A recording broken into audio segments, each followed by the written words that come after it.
پاپائیت کے نظام کے خلاف بغاوت، اور پاپائیت ہی ان کے نزدیک مذہب کا مذہب تھی، مذہب کے خلاف بغاوت۔ لہذا اس کے تحت رد عمل کے طور پر جو علوم اور فنون جنم لیے جنہوں نے، وہ بے خدا بلکہ مخالف خدا۔ سیاست سے اللہ کو نکالو، حاکم وہ نہیں ہے، حاکم عوام ہے۔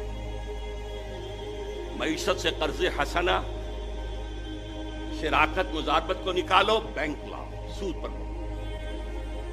معاشرت میں حیا، عفت، عصمت کے تصورات ختم کرو، اور آج کی یونائٹڈ نیشنز کی اصطلاح میں پروسٹیٹیوٹس کو بھی سیکس ورکرز کہو، وہ بھی ایک محنت کرنے والے ہیں، محنت کرنے والیاں ہیں۔ یہ بے خدا سائنس اور بے خدا بلکہ مخالف خدا فلسفہ ہے جس نے اس روشن خیالی کو جنم دیا ہے جو آج پیش کی جائے۔ اصل روشن خیالی وہ تھی جو محمد رسول اللہ نے دی تھی، اور علامہ اقبال کے بقول آج اگر کہیں کو خیر یا خوبی ہے تو وہ صرف نور مصطفیٰ سے مستعار ہے۔ اس کا پس منظر کیا ہے وہ میں آپ کو بتا دوں۔ دیکھیے اللہ تعالیٰ نے علم کے لیے 2 آنکھیں دی تھی انسان۔ علم کی جو اہمیت آئی ہے وہ ابھی میں بتا چکا ہوں۔ قرآن مجید کہتا ہے کسی ایسے چیز کے پیچھے مت پڑو جس کی بنیاد علم پر نہ ہو۔ اچھا، اسی لیے یہ تمام توہمات آکلٹ سائنس، حالانکہ انہیں سائنس کہا گیا ہے، پامسٹری ہو، نجوم شناسی ہو، یہ چیزیں ان میں حقیقت ہے، اسلام نے اس کا انکار نہیں کیا۔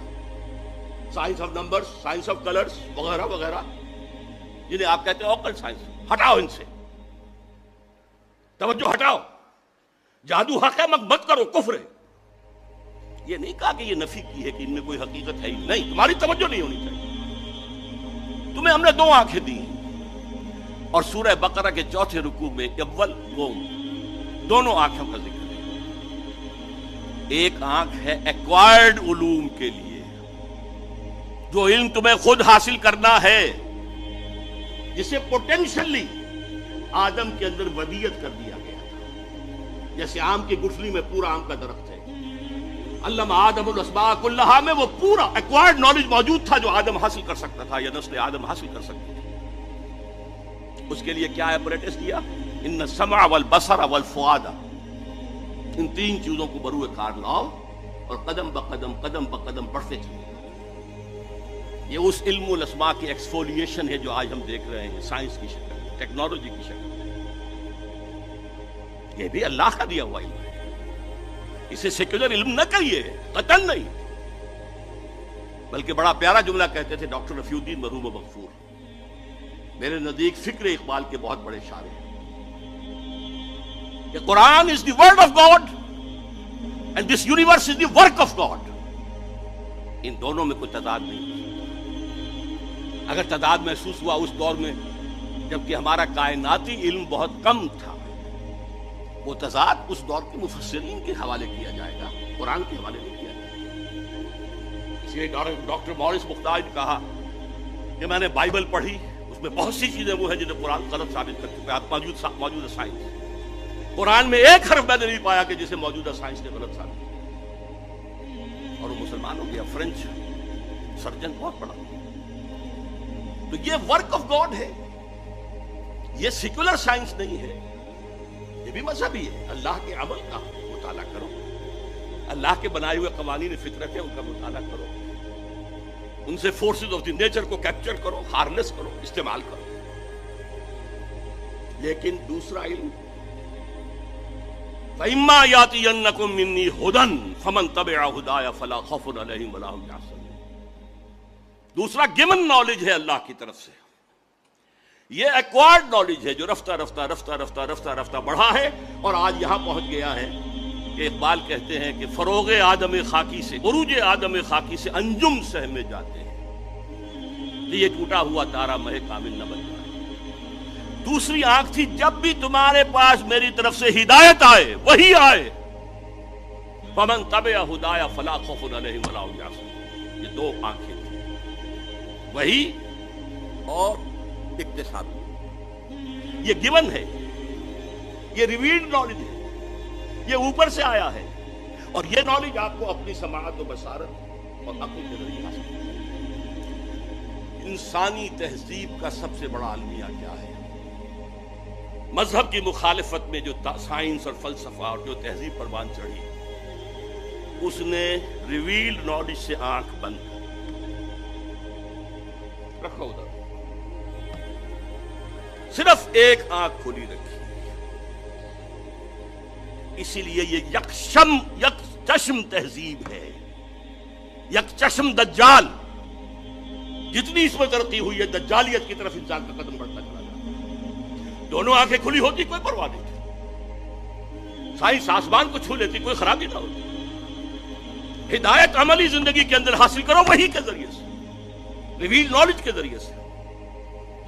لیکن وہاں کیا ہے؟ اجی چھوڑو، خدا ہے یا نہیں ہے، ہوگا، لیکن یہ کائنات تو ہے نا، اس کو سمجھو۔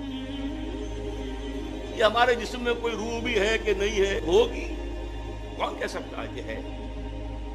اس کو چھوڑو، یہ جسم تو ہے، اس کی پرواہ کرو، بالوں کو سو صاف رکھو۔ یہ آخرت آخرت کوئی ہے یا نہیں ہے، ہوگی بھائی، شاید ہو، کسی نے آ کے بتایا تو نہیں واپس۔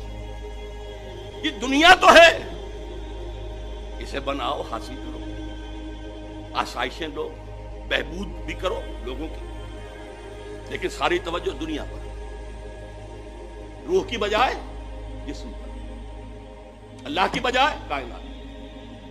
یہ صرف شفٹ آف ایمفیسس ہے جس نے کہ تہذیب، تمدن، فکر، فلسفہ سب کا رخ بدل دیا، یک چشمی بنا دیا۔ ورنہ میں آپ کو بتاتا ہوں، اور علامہ اقبال نے اس آیت مبارکہ کو اپنے فلسفہ خودی کی سورس قرار دیا۔ اس کے راوی ہیں سید نذیر نیاز مدعو۔ علامہ نے کہا میرے فلسفہ خودی کی سورس سورہ حشر کی آیت ہے، وَلَا تَكُونُوا كَالَّذِينَ نَسُوا اللَّهَ فَأَنسَاهُمْ أَنفُسَهُمْ أُولَٰئِكَ هُمُ الْفَاسِقُونَ۔ ان لوگوں کے مانند نہ ہو جانا جنہوں نے اللہ کو بھلا دیا تو اللہ انہیں اپنے آپ سے غافل کر دیا، یہی فاسق ہے۔ یہ اپنا آپ کون سا ہے جس سے انسان غافل ہوتا ہے؟ کیا اپنے پیٹ سے کوئی غافل ہے؟ کوئی اپنے جسم سے غافل ہے؟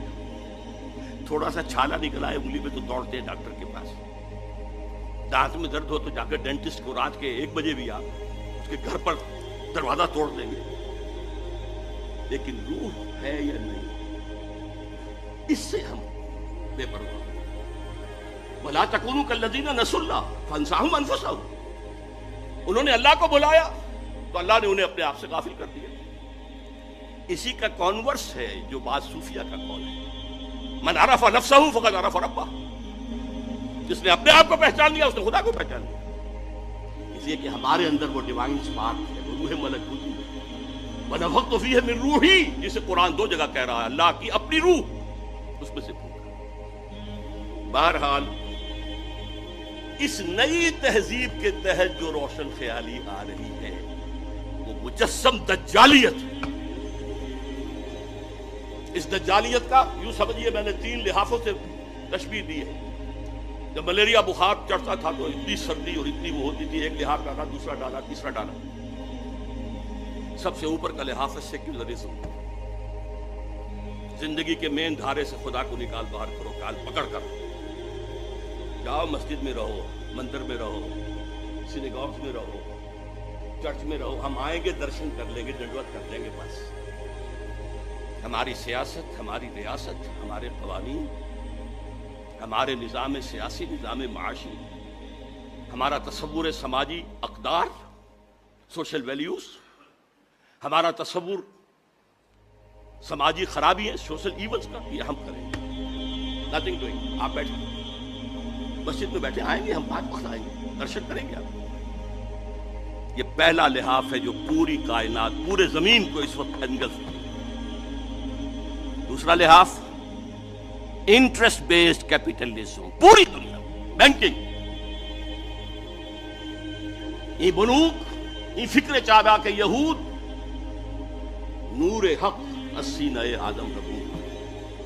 اور کیا بات کہی ہے عزیزم عاقف سعید نے، اس کا دوسرا شعر نہیں پڑھا، تا تہو بالا نہ گردہ دین نظام، دانش و تہذیب و دین سودائے خان۔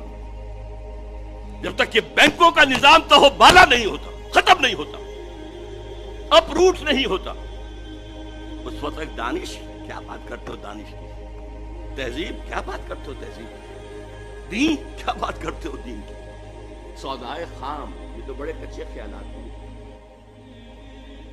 دوسرا لحاظ بھی گلوبل ہے، تیسرا لحاظ البتہ بھی کچھ مشرقی ممالک خصوصاً مسلمان ممالک پر پوری طرح بھی ہو رہا ہے۔ وہ اگر آپ protocols of designs, elders of designs پڑھیں گے تو معلوم ہوگا یہ بھی ایک پورے پلان کے تحت ہوا۔ شرم و حیا کے تصور نکال باہر کرو، عصمت و عفت کا تصور نکال باہر کرو۔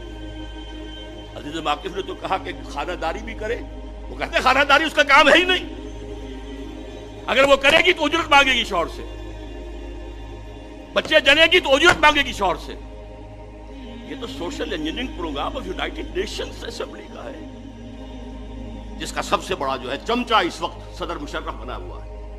پوری دنیا میں کہیں نہیں ہے کہ عورتوں کو اس طریقے سے سیٹیں، ڈیموکریسی کا معجزہ ہمارے برابر موجود ہے انڈیا، معجزہ مانتی ہے دنیا اس کو۔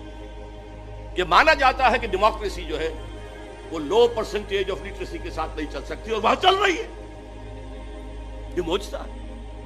اسی لیے وہ ہندوستان کی پرستش کرتے ہیں، ڈیموکریسی ان کا مذہب ہے، امریکہ میں نہیں ہے، کہاں ہے؟ لیکن وہ شیطان کے چمچے جو ہیں وہ شیطان کو کوئی کان قطر دیں گے، اس کو بھی پیچھے چھوڑ دیں۔ اس کے ضمن میں ڈاکٹر جاوید اقبال صاحب کی خاص طور پر توجہ منعقد کراؤں گا۔ رینڈ کارپوریشن جو امریکہ کا ہائیسٹ لیول کا تھنک ٹینک، اس کی تازہ ترین رپورٹ جو آئی ہے اس میں انہوں نے مسلمانوں کو 4 طبقات میں تقسیم کیا۔ ایک فنڈامنٹلسٹ جو اسلام کو صرف مذہب نہیں سمجھتے، نظام سمجھتے، دی پولیٹیکو سوشو اکنامک سسٹم، یہ ہماری ہٹ لسٹ پر نمبر 1 ہے، انہیں ہم نے ختم کرنا ہی کرنا ہے، یہ ہمارے دشمن ہیں۔ اس لیے کہ انہیں مذہب سے دشمنی نہیں ہے، نمازیں پڑھو، تم آئے امریکہ میں، تم نے چرچ خریدے، مسجدیں بنا لی، ہم نے تو کوئی اعتراض نہیں کیا، تم نے سینیگوگز خریدے، مسجدیں بنا لی، ہم نے تو کوئی اعتراض نہیں کیا، تم رمضان میں روزے رکھتے ہو، ہم تمہیں ایک افطاری پارٹی دے دیتے ہیں وائٹ ہاؤس میں، تم عید اور بقرعید مناتے ہو، ہم یادگاری ٹکٹ ایشو کر دیتے ہیں، ہاں تمہارے اسلام سے بھی کوئی دشمنی نہیں۔ ہاں Islam is a political social economic system, جسے پولیٹیکل اسلام کہتے ہیں، یہ ہمارا دشمن ہے، اور اس کی وجہ صاف ہے۔ نصف صدی تک جو کولڈ وار جاری رہی وہ نظام کی جنگ تھی، مذہب کی تو کوئی جنگ نہیں تھی۔ مغرب میں وہی کرسچینٹی تھی جو یورپ میں اور USSR کے اندر تھی، وہی کرسچینٹی، فرق کیا ہے؟ صرف ایک فرقے کا فرق ہے، پروٹیسٹنٹزم ہے، کیتھولسزم ہے، اور جس کو کہتے ہیں وہ مشرقی آرتھوڈاکس، ایسٹرن آرتھوڈاکس، یہ اللہ خیر چلو، مذہب تو ایک ہے۔ ساری جنگ نظام کی تھی، ان کے سرمایہ دارانہ نظام کو اتنی بڑی دھمکی مل گئی تھی، چیلنج مل گیا تھا، وہ سوچتے تھے ہوا ہو جائے گا پانی میں، اور ایک وقت میں مغرب کانپ رہا تھا، اس لیے کہ روس خلا میں پہلے پہنچ گیا تھا، ابھی امریکہ تو بہت پیچھے تھا۔ بہرحال جنگ ان کی ہے ان فنڈامنٹلسٹ سے جو اسلام کو دین سمجھتے ہیں، مذہب بھی ہے، عقائد بھی ہیں، عبادات بھی ہیں، رسومات بھی ہیں، یہ جو 3 ایسنشل کانسٹیٹیوئنٹس ہیں مذہب کے، کلاسیکل مذہب وہ بھی ہے، لیکن یہ پولیٹیکل سسٹم بھی ہے، اکنامک سسٹم بھی ہے، سوشل سسٹم بھی ہے، 3 جمع 3 بن کر 6 بن۔ دوسرا طبقہ انہوں نے کہا یہ ہے جن کو ڈاکٹر صاحب نے کہا روایت پسند، یہ کون لوگ ہیں؟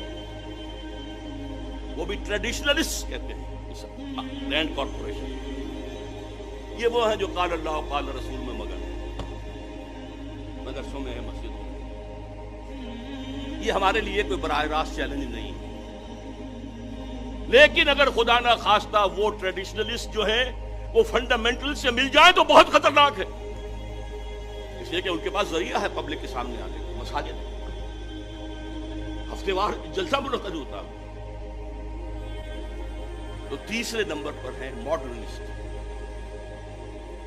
اور میں ڈاکٹر صاحب کو بھی انہی میں شمار کروں گا، جو اسلام کی ایسی تعبیر کرنا چاہتے ہیں جو مغرب کے لیے پیلیٹیبل ہے۔ آپ نے کہہ دیا شراب حرام نہیں ہے فی نفسہ، شراب تو حرام ہے، رجس من عمل الشیطان فاجتنبوہ، چھوڑو اس کو، فہل انتم منتہون، چھوڑتے ہو کہ نہیں؟ تمہیں پہلے بھی دے دیے گئے تھے سگنلز کہ شراب اور جوئے میں کچھ خوبیاں بھی ہیں اور کچھ گناہ بھی ہیں، گناہ کا پہلو بھاری ہے۔ پھر کہہ دیا گیا تھا شراب کے نشے میں نماز کے قریب نہ ہو، لیکن سورہ مائدہ کی آخری آیات جو ڈاکٹر صاحب پڑھی ہے، یہ جو ہیں ماڈرنسٹ، کسی صاحب نے کہہ دیا اسلام میں پردہ ہے، یہ تو تہذیبی بات تھی صرف، یہ ہے کہ جو مغرب میں فٹ کرنا چاہتے ہیں مشرق کی ان اقدار، ان کے بارے میں رینڈ کارپوریشن میں ہے کہ ان کے پاس پبلک سے کانٹیکٹ کا کوئی ذریعہ نہیں ہے، انہیں میڈیا پر، خاص طور پر الیکٹرانک میڈیا میں نمایاں کیا جائے۔ اب جو کچھ ARY کر رہی ہے اور جو کچھ کہ کیو ٹی وی کر رہا ہے یا جیو ٹی وی کر رہا ہے، یہ کس کے زیر اثر ہے؟ لیا ہی پہلے لیا ہے، جو موجود ہے وہ سب سے پہلے۔ چوتھا انہوں نے کہا ہے کہ سیکولرسٹ ہیں، وہ تو ہے ہی ہمارے۔ اب یہ 2 جمع 2 کی تقسیم انہوں نے کی، ماڈرنسٹ پلس سیکولرسٹ، ان کی سرپرستی کرو، انہیں سپورٹ کرو، اور فنڈامنٹلسٹ اور ٹریڈیشنلسٹ، ان دونوں کو دباؤ۔ یہ ہے آج آسمان امریکہ کی وحی۔ اب یہ تو میں نے آپ کے سامنے عرض کر دیا کہ یہ جدید روشن خیالی کی جڑ کہاں سے، انلائٹنمنٹ سے جو شروع ہوا، اس کا ایک جز جو انر کور قرار دیا ہے اس علامہ اقبال نے، اگرچہ اس کا ظاہر کچھ اور ہے، نظر کو خیرہ کرتی ہے چمک تہذیب حاضر کے یہ صناعی، مگر جھوٹے نگوں کی ریزہ کاری، اور خیرہ نہ کر سکا مجھے جلوہ دانش فرنگ، سرما ہے میری آنکھ کا خاک حجاز و حول قدس۔ بسر اقبال سے معذرت کے ساتھ عرض کر رہا ہوں، میں نے اس میں تبدیلی کی ہے اس لیے کہ مدینہ و حجاز تو ایک شے کا نام ہے، علم محمدی کے دروازہ ہے حضرت علی، وہ نجف کہا نا انہوں نے، وہ حضرت علی کے حوالے سے۔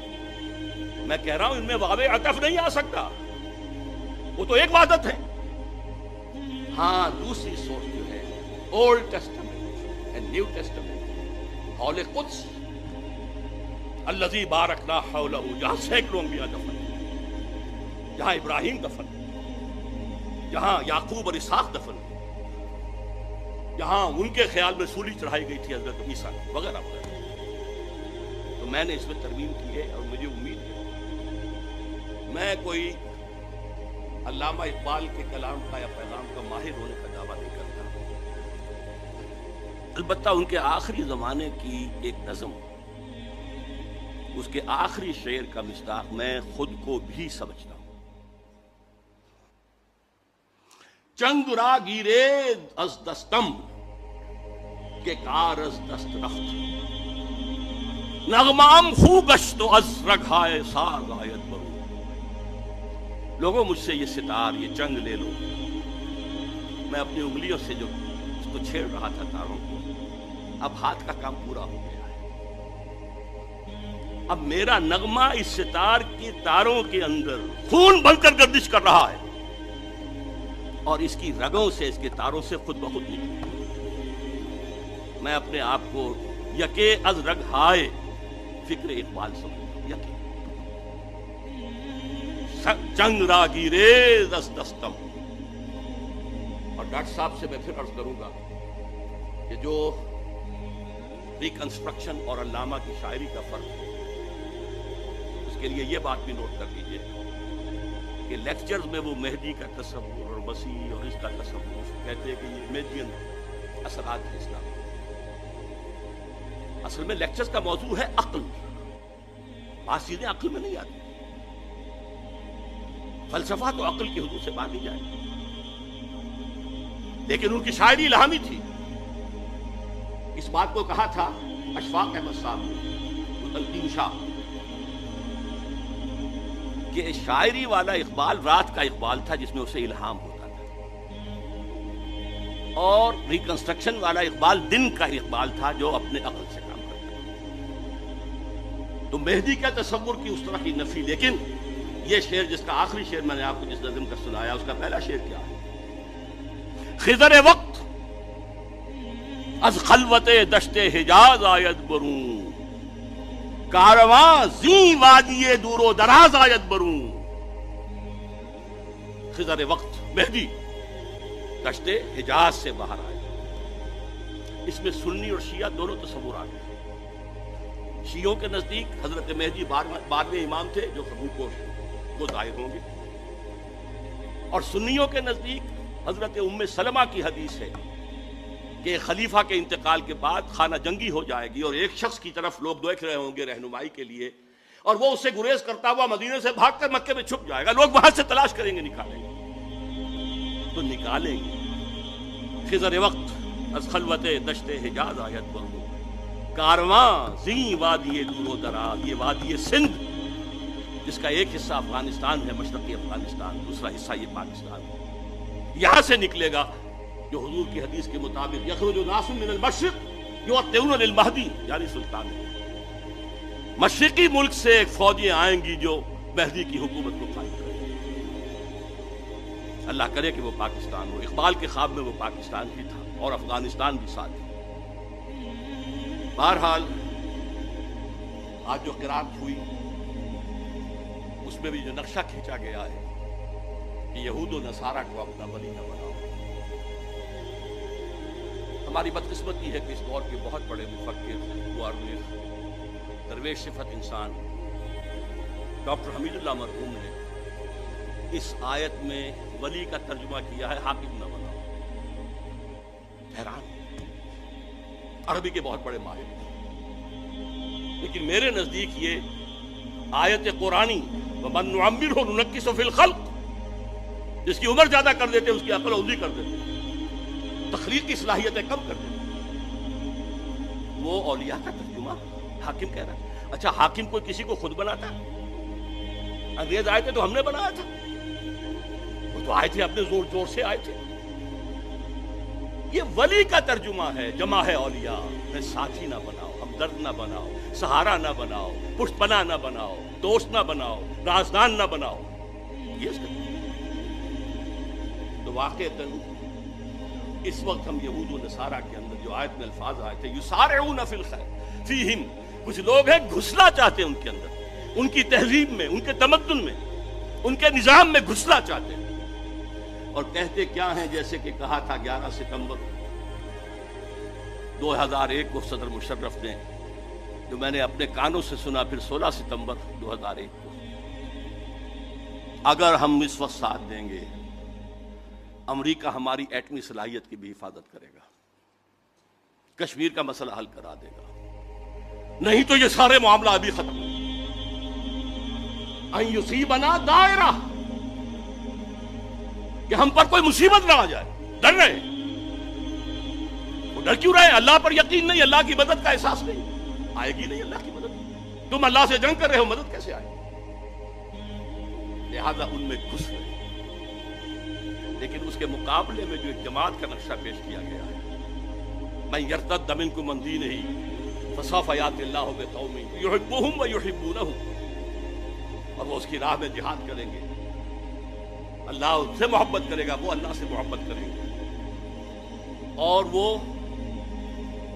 کافروں پر سخت ہوں گے، اہل ایمان پر نرم، اللہ کی راہ میں جہاد کریں گے۔ اللہ تعالی ہمیں وہ جماعت بننے کی توفیق عطا فرمائے۔ ان دونوں آیتوں کا تعلق جو ہے اگلی آیات سے وہ یہ ہے۔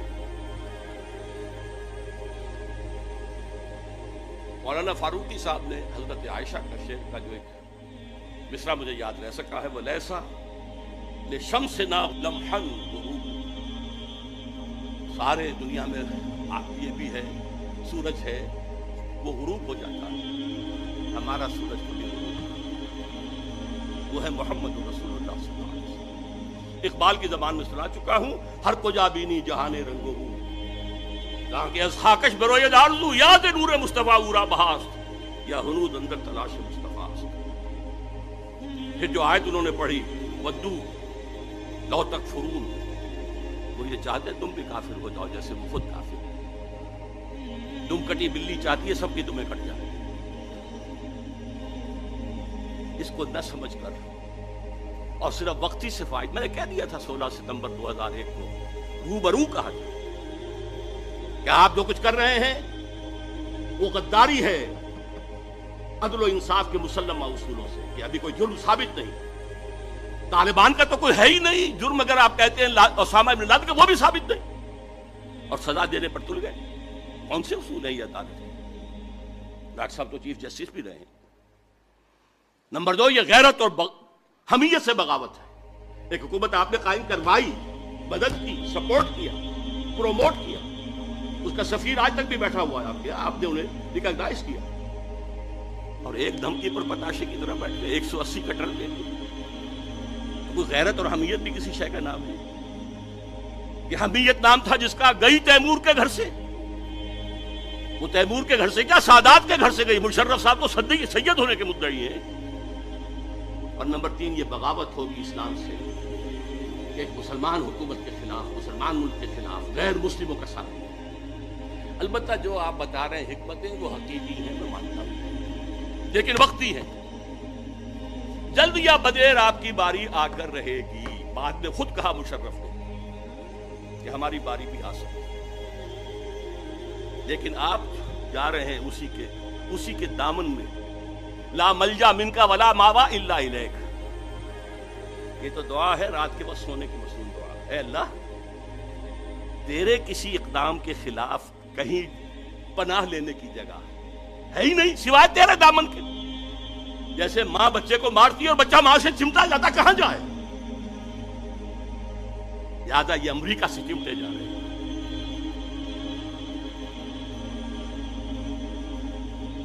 انجینئر سلیم اللہ خان صاحب نے جو بات کہی، روشن خیالی کا نفاذ، یہ ہے اصل بات جو اس وقت اس حکومت کے تحت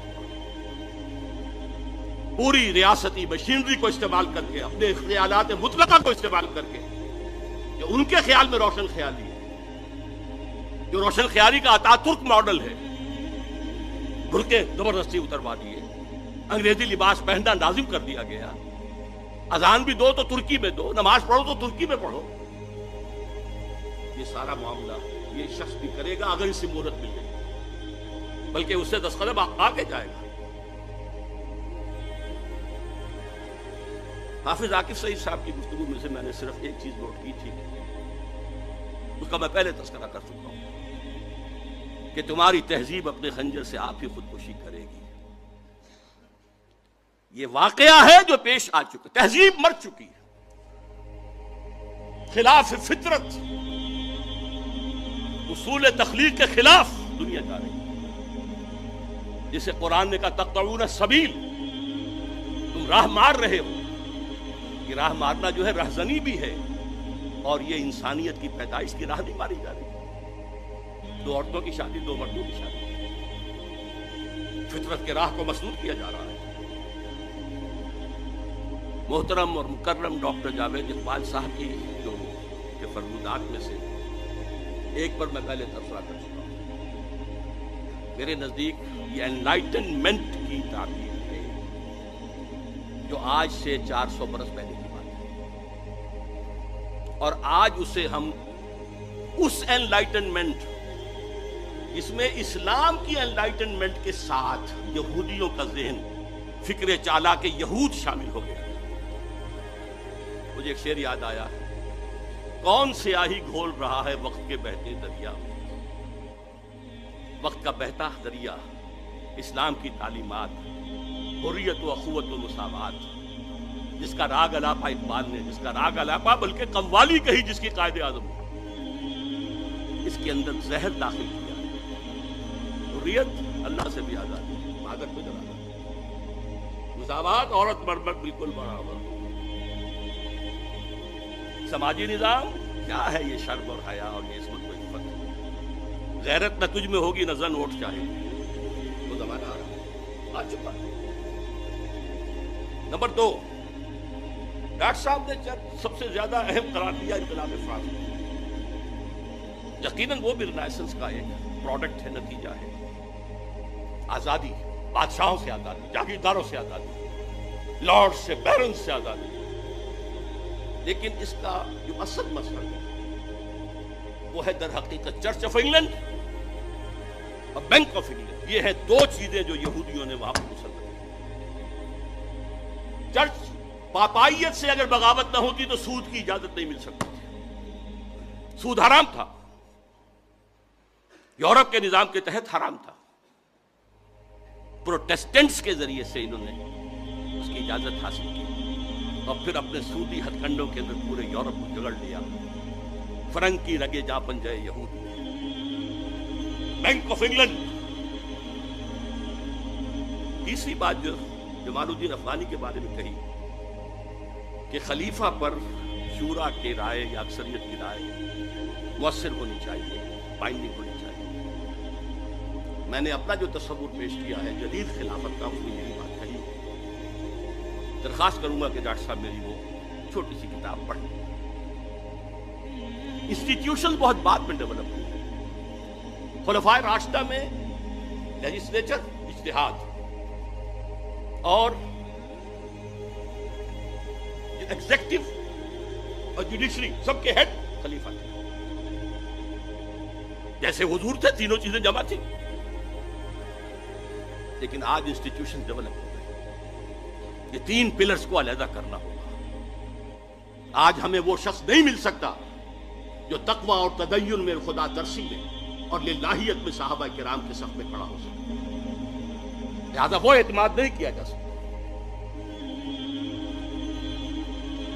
فیڈریشن کی جو تجویز انہوں نے پیش کی تھی، میرے علم میں حال ہی میں آیا ہے کہ ان کی تجویز تھی کہ یہ علاقہ ہندوستان کا جو آج پاکستان کی شکل میں ہے اور افغانستان اور روسی ترکستان مسلمان ریاستیں ہیں، کیونکہ 1897 میں جمال الدین افغانی کا انتقال ہو چکا تھا۔ بولشوک ریولوشن آیا 20 برس بعد 1917 میں۔ اس وقت تک یہ ترک ریاستیں مسلمان ریاستیں، ان کو جوڑ کر، اس لیے کہ ان تینوں کے اندر فقہ حنفی ہے جو غالب ہے، ایک ہی فقہ۔ ایران کو اس نے شامل نہیں کیا، حالانکہ بائی برتھ ہی وادن ایرانی، وہاں ذرا مختلف ہے عقائد بھی اور فقہ۔ ان تینوں کو جوڑ کر ایک بلاک بنایا گیا۔ یہ خواب تھا جو اس نے دیکھا تھا۔ ایک دوسرا خواب اقبال نے دیکھا تھا 1930 کے خطبے میں، کہ یہ ڈیسٹنی ہے کہ ہندوستان کے شمال مغرب میں ایک آزاد مسلمان ریاست قائم ہوگی، اور اگر ایسا ہو گیا تو ہمیں موقع مل جائے گا کہ اسلام کے چہرے پر عرب امپیریلزم کے دور میں جو دبے اور داغ آ گئے تھے انہیں ہٹائے اور صحیح اسلام کا نمونہ پیش کریں۔ سر سید کے بارے میں جو کچھ کہا ہے ڈاکٹر صاحب نے، ان پر کفر کا فتویٰ ان کی تعلیمی پالیسی کی وجہ سے نہیں لگا۔ حقائق کو درست کانٹیکسٹ میں سمجھنا چاہیے۔ جیسے کہ ڈاکٹر شاہد صاحب نے کہا، وہ اپنی قومی سوچ کے دائرے سے نکل کر مذہبی اور اعتقادی دائرے میں داخل ہو گئے۔ انہوں نے کہا فرشتہ کوئی چیز نہیں ہے، صرف فورسز آف دی نیچر جو ہے وہ فرشتے ہیں، بس کوئی ان کا باڈیلی ایگزسٹنس نہیں ہے، شخصی کوئی ان کا وجود نہیں ہے۔ جن بھی عام انسان ہوتے ہیں کوئی نہیں آگ سے پیدا کیے گئے، بس صرف جیسے ہم کہتے ہیں کہ وہ غصے میں آگ بگولا ہو گیا، تو جو ان پڑھ قسم کے لوگ ہوتے ہیں وہ غصے میں آگ بگولا ہو جاتے ہیں، اس لیے وہ لوگ ہیں کہ جنہوں جن کھا گئے۔ وہ آگ تو نہیں ہوتے، نہ آگ سے بنے، انسانی ہوتے۔ معجزات کا انہوں نے انکار کیا۔ وہ جو قانون مادی تھا اس کو اتنا غالب سمجھا کہ قدرت خداوندی بھی اس کی پابند ہو چکی ہے۔ یہ قوانین اللہ نے بنائے، کیا وہ انہیں توڑ نہیں سکتا تھا؟ نہیں، یہ قوانین بارہ تھا۔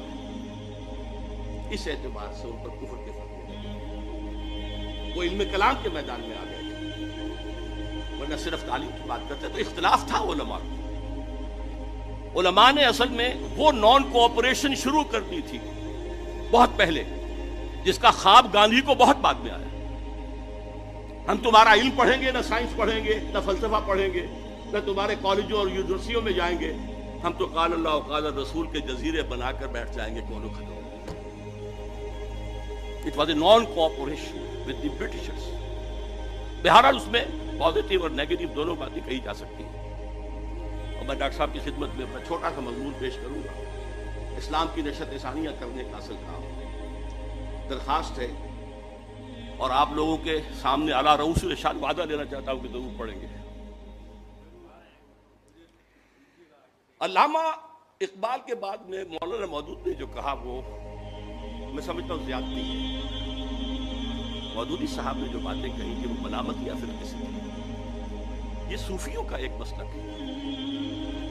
بعض صوفی جو للہیت میں اتنے گزر جاتے تھے، غلو، کہ لوگ کہیں ہمارے عقیدت مند نہ ہو جائیں. عقیدت مند ہو جائیں گے تو ہمارے ہاتھ چومیں گے، ہمارے پاؤں چومیں گے، شخصیت پرستی آ جائے گی، اور یہی بت پرستی کی بنیاد ہوتی ہے.